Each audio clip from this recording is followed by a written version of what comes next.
Ito ang kanyang comment mga idol. Nakakalumay tingnan noon, maganda ang Pugong Biyahero.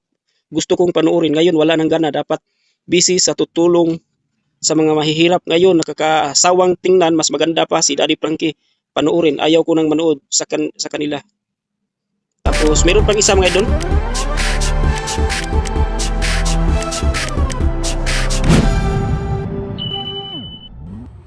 Hello mga idol, welcome to my YouTube channel mga idol. Maraming salamat sa lahat ng nanonood. God bless po sa lahat, lalo na po sa ating mga OFW dyan, sa Europe, sa US, at sa Middle East po. Sa lahat na nakakita ng ating video, maraming salamat sa suporta, sa pag-subscribe sa akin at sa pag-comment po, pag-like. Maraming salamat po sa inyong lahat. Maraming salamat po. God bless po sa lahat ng nanonood, lalo na po dito sa aking mga kababayan mga Cebuano at dito sa Pilipinas po.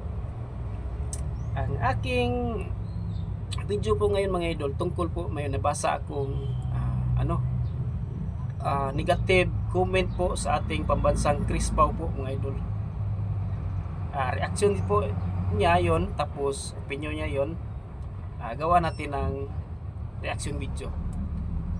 Una sa lahat po, kumusta po kayong mga Chris Pao fanatics po? Kumusta po tayong lahat? Mayuwit na ba? Parang nakakakilig. Malapit ng February 14 po mga idol. Tapos sana po patuloy tayong magsuporta sa ating pambansang Chris Pao po mga idol. Ito mga idol, tingnan nyo, i-flex ko sa screen yung comment ng ating idol ng Chris Pao. May nagko-comment po. Andyan po mga idol. Mga idol, nakakalumay tingnan noon, maganda ang Pugong Biyahero. Gusto kong panoorin. Ngayon wala nang gana. Dapat busy sa tutulong sa mga mahihirap. Ngayon nakakasawang tingnan. Mas maganda pa si Daddy Frankie. Panoorin. Ayaw ko nang manood sa kanila. Tapos meron pang isa mga idol. Ito hindi to basir. Kinukumpir lang po niya. Tapos opinion niya ito. Ibang-iba ang Chris Pao love teams kaysa mga Kalingap love teams. Kinukumpara po niya mga idol, kinukumpir niya. Reaction ko dyan, unahin kong isa yung mayroong bas po, bas ba yata o sarili opinion niya, kasi tayong mga tao may sarili po tayong opinion. Sabi niya noon, magandang panuorin daw ang Pugong Biyahero kasi nakapokus po sa pagtutulong ng mga mahihirap. Pero ngayon, di na daw siya manonood kasi wala na pong focus sa pagtulong. Tapos, maganda pang panuorin daw si Daddy Frankie. Yung isang vlogger na charity vlogger na si Daddy Frankie po, ang sinasabi niya. Tapos, ang isa, sino ang mas maganda sa kanilang dalawa, Kalingap, love team or Chris Pao? Mamaya, nagawa natin ang reaction video po mga idol. Una sa lahat po, magpakilala po ako, Miltic Romero TV. Welcome to my YouTube channel mga idol ha. Maraming salamat. Isa po akong Cebuano at sana matulungan nyo ang katulad kong isang Cebuano po. Pinakauna mga idol, meron akong reaction po. Sasabi niya na hindi daw nakapokus si Sir Paul or Pugong Biyahero sa pagtulong na mga mahihirap. Mas mabuti pa daw, mas maganda pa daw si Daddy Frankie.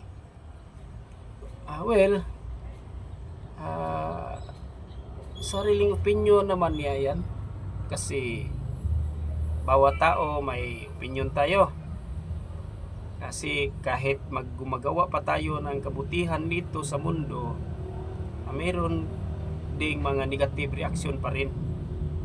Kahit sa politics nga, mayroong mga kahit gumawa ka na ng kabutihan, gawa ka ng politics ka, presidente ba ka or senador, mayroon ding mga negative feedback po mga idol, mga komentaryo na pangit. Ganon din ang sa ating mga idolo, mayroon ding mga negative na komentaryo.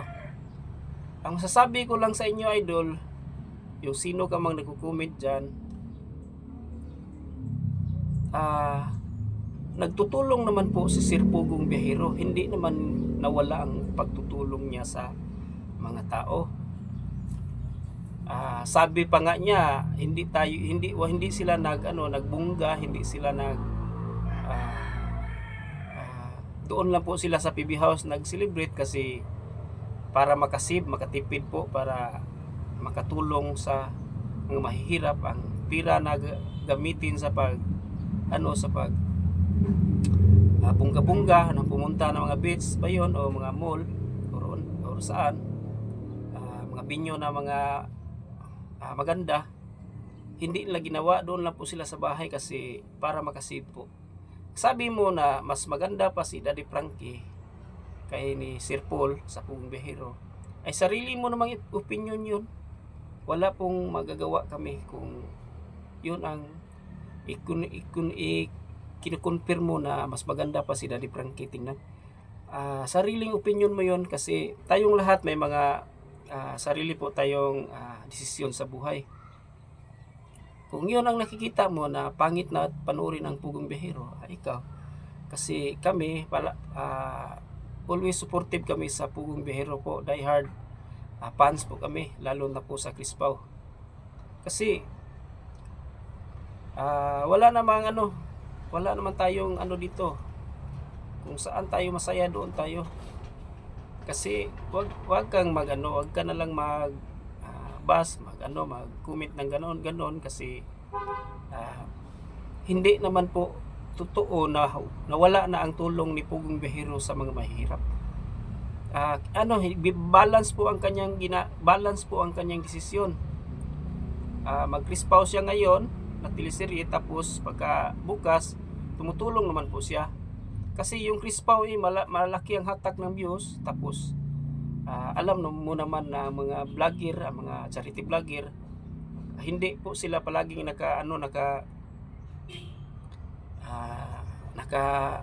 palaging nakahingi sa kanilang sponsor.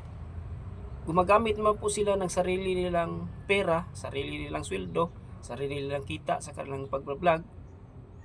Tapos ang hatak ng views ng Crispaw malaki, kasi hatak ng views. So malaki ang kikitain. So ang iba dyan mapupunta sa pagtutulong ni Sir Paul. Yan ang ginagawa niya. Kasi hindi palaging nakaano sa sponsor, kasi iba talaga pag may sarili kang pera kaysa ka sa sponsor palagi. 'Di ba mga idol? Yan po ang masuggest ko. Wala pong katotohanan na nawala na ang tulong ni Sir Paul sa mga mahihirap kasi napunta na lang sa Crispaw. O mga Crispaw fanatics, anong masasabi nyo dyan? Anong makukomment nyo dyan? Comment lang po kung anong masasabi nyo, kasi para sa akin hindi nawala ang tulong ni Sir Paul. Nandoon pa rin.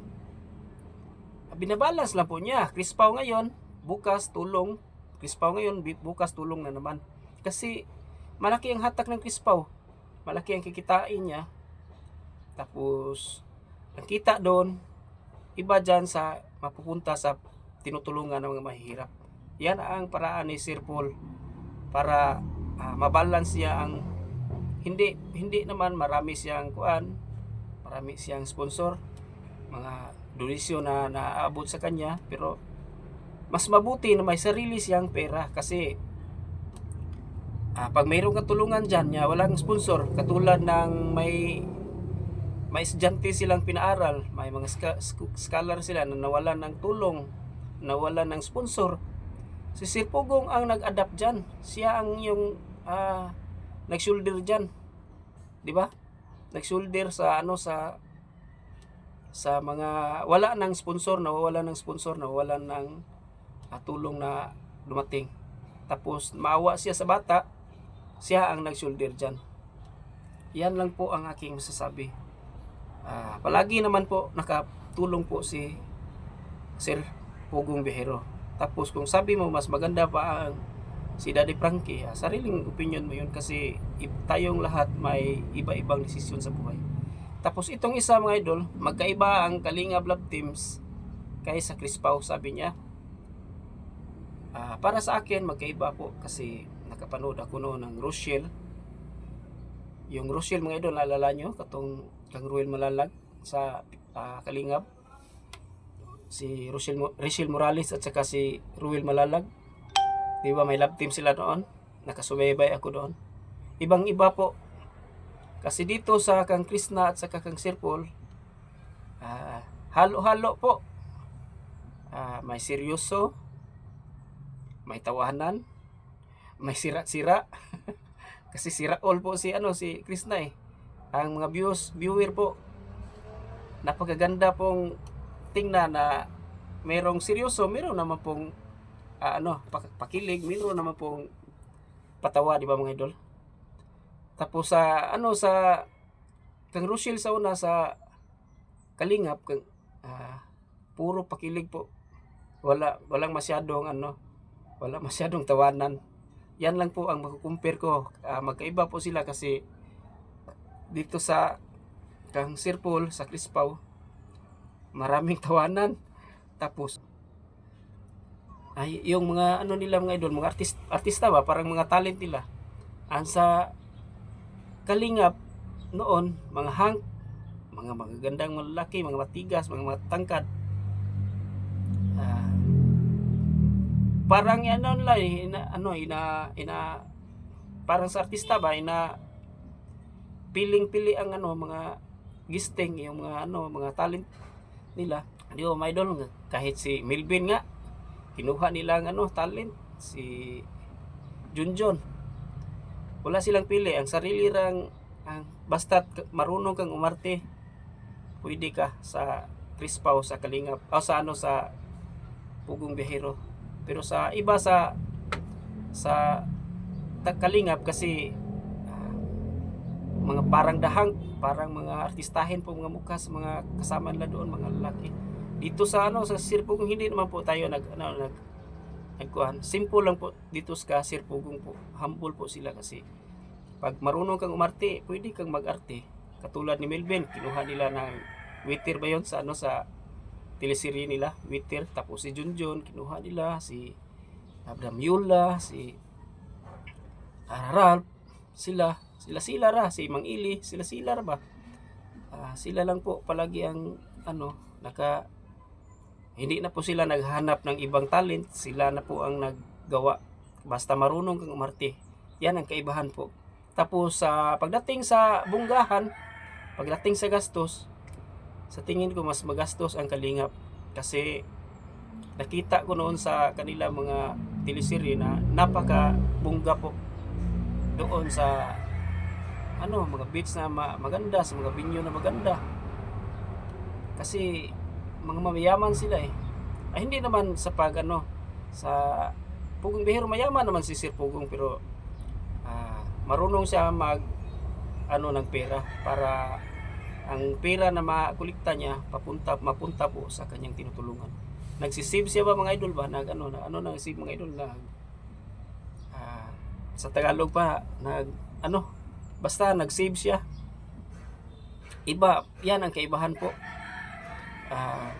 Bungga po ang Kalingap, tapos dito sa Pugong Biyahero, simple lang po, napaka-humble lang po nila. Doon lang po sila sa ilalim ng mangga, kahit saan, sa mga lang, sa bahay lang po nila ba. Di katulad ng Kalingap Rab na bungga, super bungga. Pa sila noon basta kay marami ang pagkain, bungga, lahat bungga. May mga inasal, may mga iinumin. Hindi katulad ng ni Pugong na nagsisave po siya para po makasave siya ng pera para po itutulong niya. Yan po ang sa sariling naisip ko lang na baka yun ang nasa plano ni Sir Paul. Yun lang po, sana nagustuhan yung aking video po mga idol. Mag-comment lang po kayo kung tungkol po sa mga negative reaction po, negative comment po sa ating nababasa po sa ating idol. Maraming salamat po. God bless po.